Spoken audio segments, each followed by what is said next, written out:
For any electric power system, reliability indices are defined by numerical reliability evaluation techniques. They are calculated using information of the system's constituent parts' dependability and performance.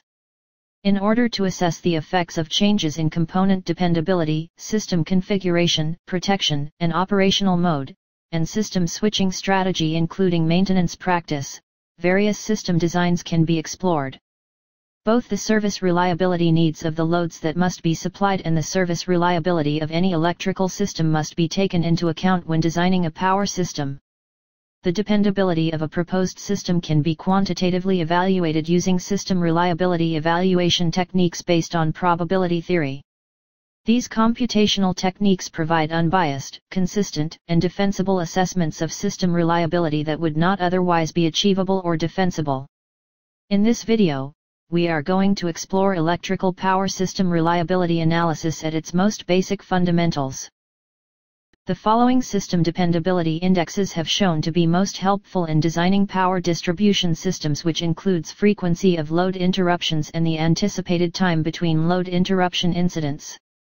Two indices, SCI and SAIDI, are most frequently used by utilities to benchmark reliability. The SCI, or System Average Interruption Frequency Index, measures the frequency and length of interruptions during the reporting period, which is often years. This is depicted in the formula SCI equals to total number of customer interruptions over the total number of customers served. The term SCI is also used to refer to the average failure rate. The mean time between failure, MTBF, which is the inverse of the failure rate, is another helpful indicator where MTBF in years equals 1 over lambda. SAIDI, the other popular index, is known as the System Average Interruption Duration Frequency Index, and the formula is total number of customer interruption durations over the total number of customers served. The average total interruption time is measured by SAIDI. SAIDI is referenced in terms of minutes or hours per year. CMI and CMO, which stand for customer minutes of interruption or outage, are further frequent names for SAIDI. Out of several reliability indices, SCI and SAIDI are the most frequently used pair. The availability of service is measured by the ASA, or Average Service Availability Index, which is also used in many other industries, and this is simply SAIDI divided by SCI. More disruptions result from longer circuits. Even though this can be compensated for by adding reclosers, fuses, additional switching points, or automation, it is difficult to prevent on typical radial circuits. Mostly, SCI has changed. The length of the load circuit has less of an impact on the interruption duration, CID. Because circuit lengths are shorter and more reliable distribution methods, such a grid network, are more cost-effective, it is simpler to deliver higher dependability in urban regions. Due mostly to longer lines, higher primary voltages tend to be less dependable. Utilities must exert greater effort on primary circuits with higher voltage to attain the same reliability as circuits with lower voltage, more reclosers, sectionalizing switches, tree cutting, etc. It is challenging to overcome the greater exposure given the capacity to construct longer lines and service more clients. Planning higher voltage systems while keeping reliability in mind is helpful. Wider is preferable to longer on circuits with higher voltage. Typically, longer circuits for greater voltages result in worse reliability. A main feeder that is long and slender and has only a few short taps off of it performs poorly in terms of reliability. Reliability is significantly impacted by distribution supplies. Long radial circuits offer the worst service, whereas grid networks offer service that is incredibly reliable. Grid and spot networks with extensive redundancy have great reliability, with disruptions occurring for more than 50 years on average. Keep in mind that the more urban arrangements result in longer interruption durations, CID. In addition to dealing with traffic and being underground, repairs take longer. The identification of the system's minimal cut sets allows for the beginning of the numerical calculation of reliability indices. Each minimal cut frequency, set's expected length, and expected downtime per year are calculated in the first phase. The annual estimated downtime is calculated as the product of predicted duration and frequency stated in terms of events per year. If the anticipated lifespan is expressed in years, the anticipated downtime will be expressed in years per year and can be viewed as a proportional amount of time or a likelihood that the system will be down due to the minimal cut set. The estimated duration is often expressed in hours, while the predicted downtime is expressed in hours per year.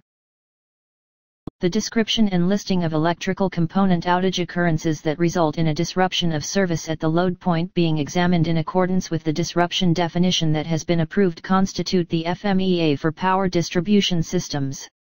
This evaluation must take into account the various disturbances that electrical equipment components may experience as well as how the relay protection system will react to these occurrences. These electrical component failures includes forced blackouts, planned or maintenance-related outages as well as delays due to overload. Please note that transient or permanent forced outages both fall under the category of forced outages. Transient forced outages occur when there is no lasting damage to the electrical equipment, allowing its restoration by a reclosing or rejecting operation. Permanent forced outages need the repair or replacement of the damaged equipment before service can be resumed. The physical mode or kind of failure can also be used to categorize electrical equipment problems. For circuit breakers and switching devices, where the following failure kinds are likely, this form of failure classification is crucial and includes failed and requiring backup devices to clear it, does not trip when necessary, false trips and failing to reclose as necessary. The entire system's ability to function will be impacted differently by each sort of failure. The list of minimal cut sets that the FMEA produces is its main goal. The term minimal cut set refers to a group of electrical components that, if removed from the electrical system, would cause the load point under investigation to lose continuity. In this situation, the only equipment whose overlapping outage constitutes a disruption in accordance with the approved interruption definition are the electrical components in a cut set. The meticulous methodical thought process and careful research required by FMEA are significant advantages. Before any quantitative reliability indices are numerically calculated, weak design points in systems are frequently found. As a result, even in the lack of the data necessary for a quantitative evaluation, the FMEA is a beneficial dependability design technique. The type of system being studied and the level of the investigation will determine the necessary data for numerical evaluations of electrical system reliability. In theory, information on electrical component performance and the length of time needed to complete switching operations are needed. The information about electrical system components can be summed up as the frequency of scheduled maintenance, electrical component outages, estimated, typical, turnaround time to fix or replace a damaged component, failure rates linked to various equipment failure modes and the anticipated, average, length of a planned outage occurrence. If available, historical performance of components in the same environment as those in the studied system should serve as the basis for electrical equipment reliability statistics. When such precise data is not accessible, the reliability surveys offer a source of component data. The switching time data includes things such as predicted intervals for opening and closing a through-over or disconnect switch, expected timings to open and close a circuit breaker, the time it will take to replace a fuse and the scheduled periods for carrying out emergency activities. For the system under consideration, switching times are typically approximated using experience, engineering judgment, and anticipated operating procedures. By the way, if you want to learn more about reliability-centered maintenance and FMEA, look no further than the FMEA and RCM Failure Mode Risk Management Fundamentals course from the popular utility instructor, Mike L. You will also earn a certificate of completion after finishing the course so that you can show to your prospective employers that you are passionate about the utility industry.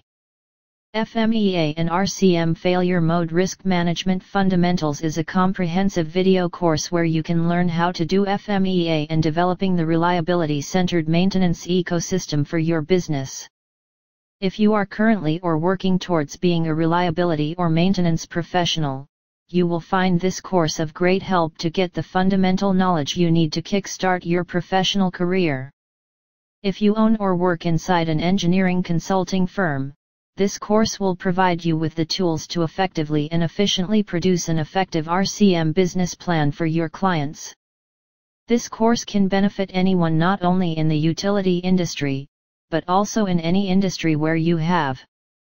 As long as you have interest in a career that electrical engineering or safety, this course can help you to get an advantage at looking for work or giving you an edge over your competitors, as it gives you core knowledge of how to answer the 7 questions of reliability-centered maintenance, also known as 7 basic tools of quality, and FMEA fundamentals that you would not have otherwise obtained unless you have worked in specific industries for years, especially within the utility and energy industry. And knowledge is power. If you are interested, please check out the course using the link in the video description below. The minimum cut set approach is a recommended and given general method for electrical system reliability assessment. It is highly suited for evaluating the electric power distribution systems found in commercial buildings and industrial facilities. The process is simple and can be carried out manually or with computer software. The method's key characteristic is the ability to pinpoint system weak areas both numerically and non-numerically, which focuses attention on the system components that are most responsible for service unreliability. The steps for evaluating system reliability are as shown in front of you right now. The first step is to assess the loads that are delivered for service reliability requirements and determine the proper service interruption definition. The second step is to complete failure modes and effects analysis, FMEA, which entails identifying and documenting equipment failure combinations and electrical component failures that result in service interruptions and minimal system cut sets. And then finally we need to calculate the contribution. There are other techniques that can aid in reducing service restoration times, such as be ready by tracking storms utilizing weather data, including lightning detection. Before a service interruption occurs, maintenance crews should be on call. You should arrange for the most efficient distribution of maintenance personnel. And lastly, you can give maintenance crews more training to increase their responsiveness. Use cable fault locating devices and faulted circuit indicators to find the faults. Give maintenance teams GPS devices so they can quickly locate fault sites. Use additional fuses since they are an inexpensive form of protection and a superior fault locator. Cut back on fuse-protected circuit lengths to require less patrols. For instance, fixing problems brought on by trees might take a long time, therefore spending some time cutting trees is thought to be a wise investment. Implement an outage management system that can help with restoration and offer data that can help with system performance in general. Implementing an information management system, however, may result in lower dependability indices, but since it will increase responsiveness, consumers will see an improvement. Sadly, maintaining better records and having meaningful information will lead to higher reliability indices. According to several utilities, the SCI and SAIDI indices have risen by 20% to 50% after the outage management system was put in place. More crucially, as outage information is communicated to maintenance staff more directly, responsiveness will increase. Reliability indices are also evaluated by outage management systems, and utilities can generate reports that can be utilized to focus on particular areas of concern or to schedule maintenance. Along with increased dependability, dispatchers' ability to give more accurate information on restoration times will increase customer satisfaction. Organization of maintenance crews may also benefit from knowing when storms typically occur and have the potential to disrupt services the most. Typically, the busiest times are during the stormy summer months. Of course, every location has its own trends. Long-duration interruptions can be decreased using a variety of techniques.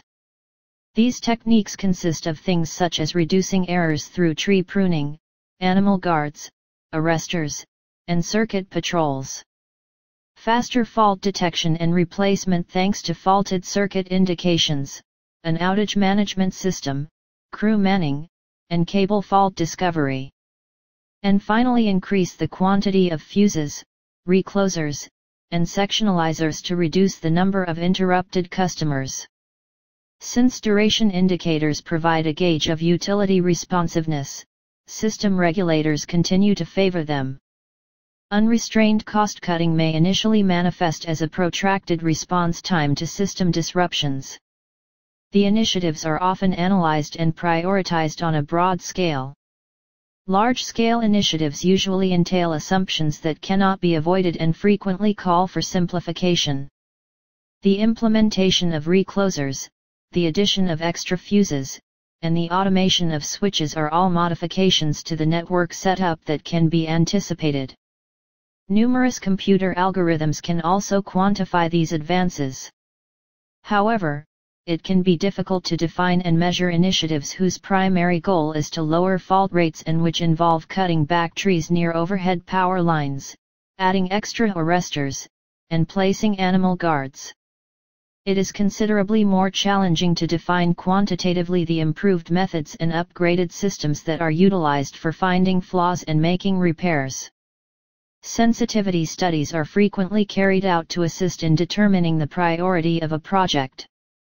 A good approach, however, in its most basic form, would be to use a low, a best guess, and a high estimate number in place of one performance number. Identifying the root causes of the issues can also assist in determining the type and potential impact that these targeted solutions will have. For example, if there are just several faults caused by lightning, additional surge arresters will not provide major benefit. Transmission circuits vary widely. Typically, the miles with the fewest faults per mile are not the most important sections. Another crucial factor to take into account is the variety and volume of users on a given circuit. For instance, a rural and remote circuit with few residential and agricultural customers should be handled differently from a suburban circuit with lots of commercial or industrial consumers. The way these circuits are handled relies on the utility's priorities and philosophy.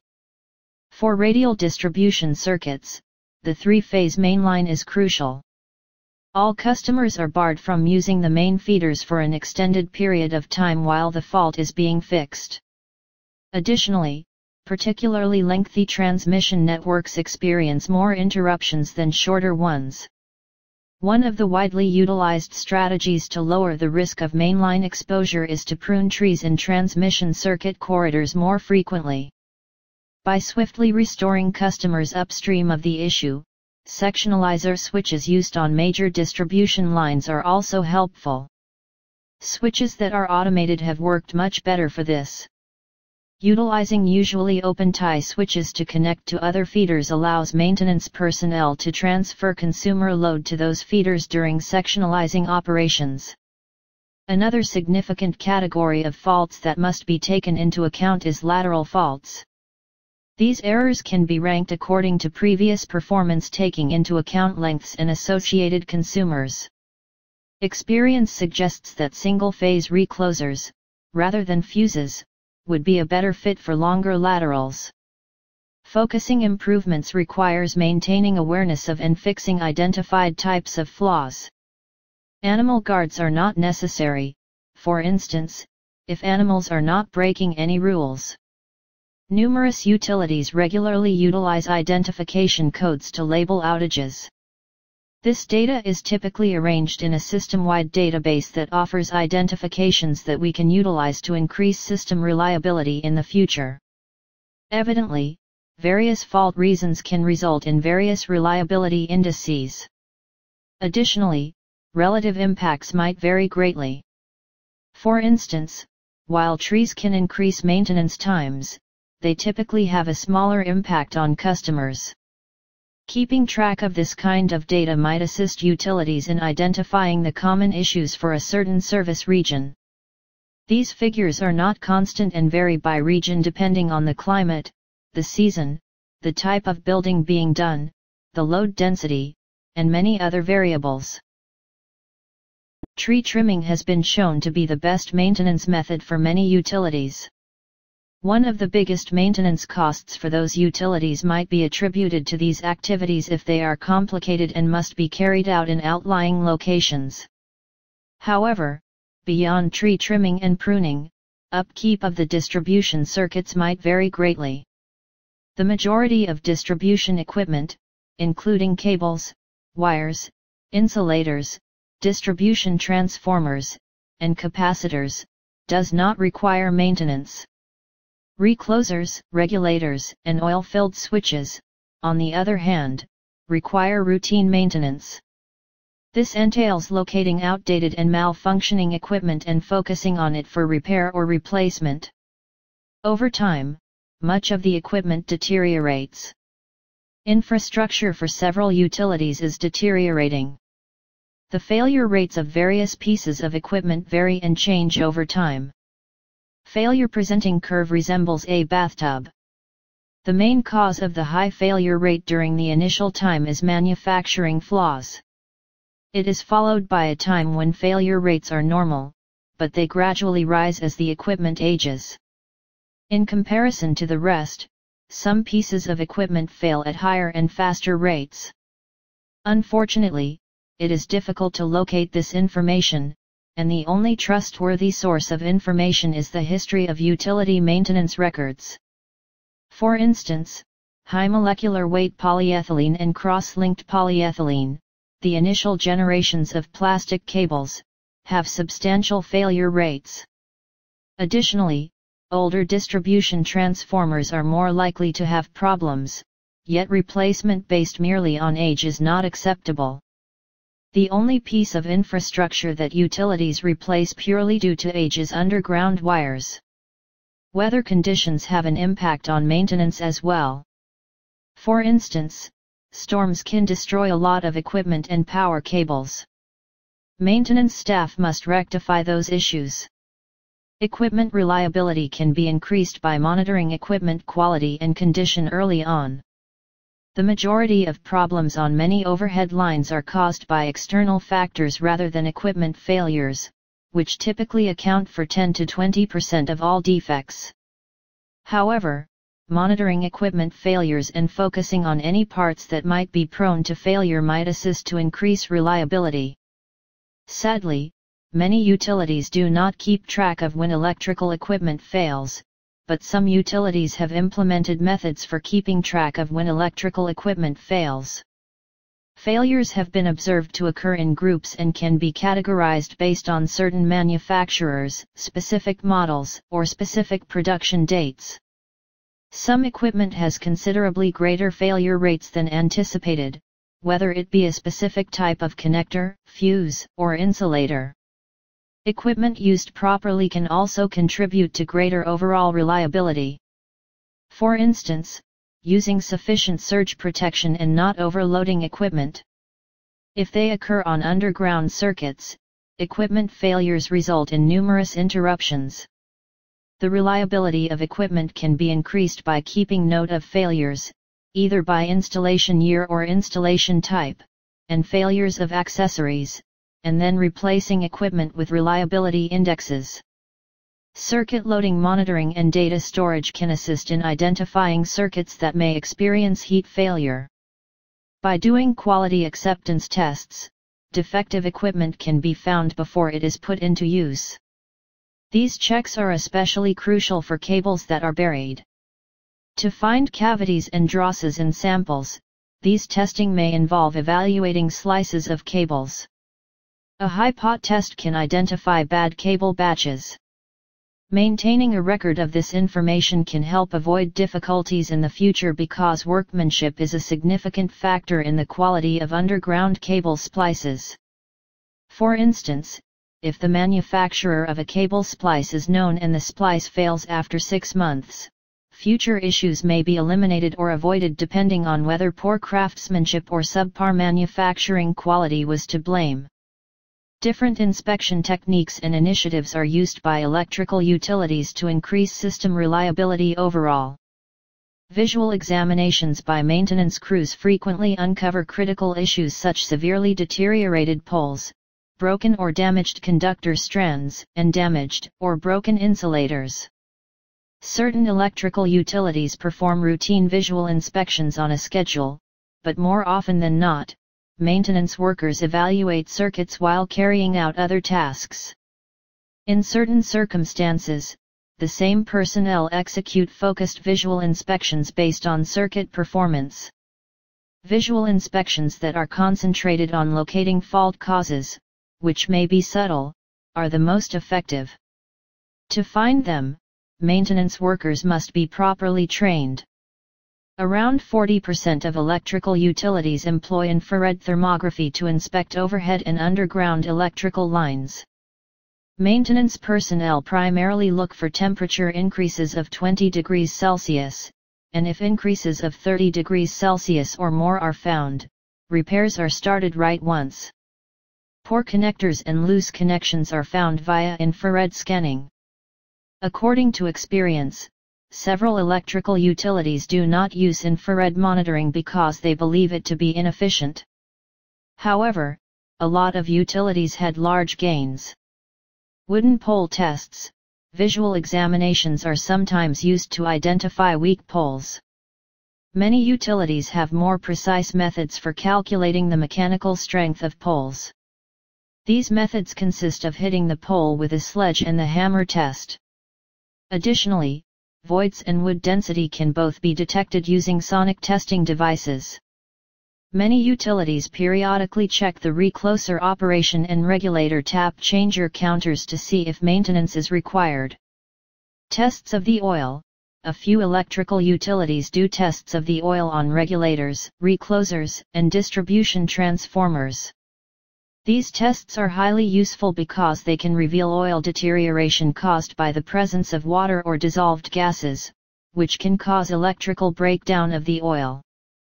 Unfortunately, these examinations can be pricey and difficult to justify for the majority of electrical distribution equipment.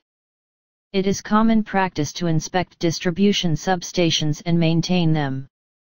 Most utilities check the condition of the transformer oil at distribution stations, and the majority of utilities track the operating counts of reclosers, regulators, and circuit breakers. Reducing the amount of problems is the easiest way to increase reliability. This strategy reduces the frequency of voltage sags and brief interruptions in addition to long interruptions, improving overall system dependability for utilities and the general public. In the event that lessons are learned and the appropriate course of action is taken, site investigations and fault investigations can also aid in preventing such situations in the future. This is significant since many faults have similar or identical patterns and locations. For instance, a specific kind of connector or isolator may have a high failure rate but still work well under certain circumstances. If you like this video, please like this video and subscribe to our channel. Also, check out our Twitter account under the name of eBootcamp where you would find the latest news in the world of electrical engineering. Thank you and I hope to see you in our other videos. Bye for now.